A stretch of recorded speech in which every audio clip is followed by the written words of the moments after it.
Hello বন্ধুরা, welcome to my channel Sangeeta space. আশা করি সবাই ভালো আছে। আজকে তৈরি করব স্পাইসি মাটন কারি। এখানে 500 গ্রাম মাটন নিয়ে নিয়েছি, পরিষ্কার করে ধুয়ে নিয়েছি। 1 টিস্পুন রসুন বাটা দিয়ে দিলাম, 1 টিস্পুন হলুদ গুঁড়ো দিয়ে দিলাম। এখন পরিমাণ মতো নুন যোগ করে দেব। মাটনটাকে খুব ভালো করে মাখিয়ে নিয়ে 10 মিনিট ঢাকা দিয়ে রেখে দিয়েছি। বন্ধুরা, আমাকে সাপোর্ট করার জন্য আমার চ্যানেলটাকে সাবস্ক্রাইব করে পাশে থাকা বেল বাটনটা ক্লিক করে দেবেন, যাতে সবার আগে নোটিফিকেশনটা পেয়ে যান।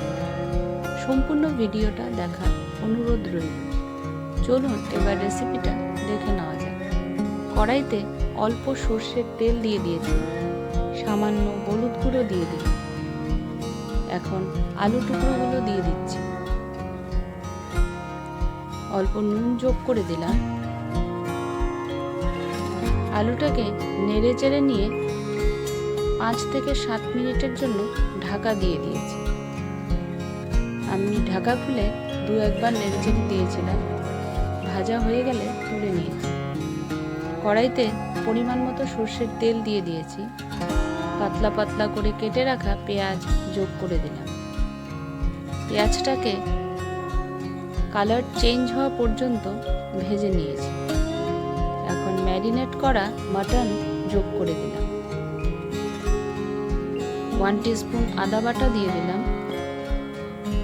কিছু চেরা কাঁচা লঙ্কা দিয়ে দিলাম। তারপর যোগ করে দিলাম টমেটো।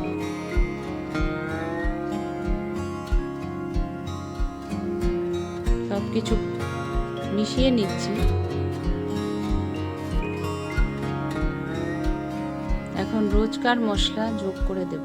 জিরে গুঁড়ো, ধনে গুঁড়ো, ঝালের জন্য লঙ্কার গুঁড়ো, অল্প কাশ্মীরি লঙ্কার গুঁড়ো দিয়ে দিলাম। এখন মাংসটাকে লো টু মিডিয়াম ফ্লেমে নেড়ে চেড়ে আরও 10 মিনিটের জন্য ভেজে নেব। তেজপাতা দিতে ভুলে গিয়েছিলাম, যোগ করে দিলাম। মিট মশলা দিয়ে দিচ্ছি।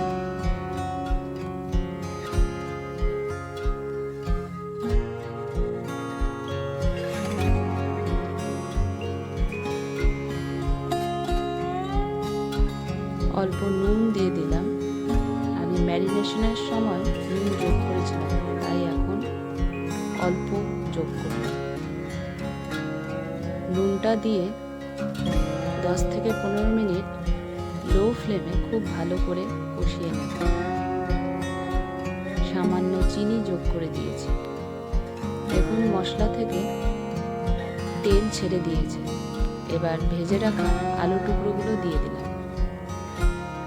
মাটনের সাথে আলুটা আরও 5 মিনিট মতো রান্না করে নিয়েছি।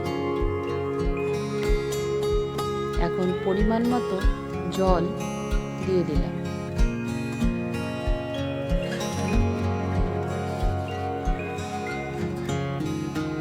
সামান্য গরম মশলার গুঁড়ো যোগ করে দিলাম।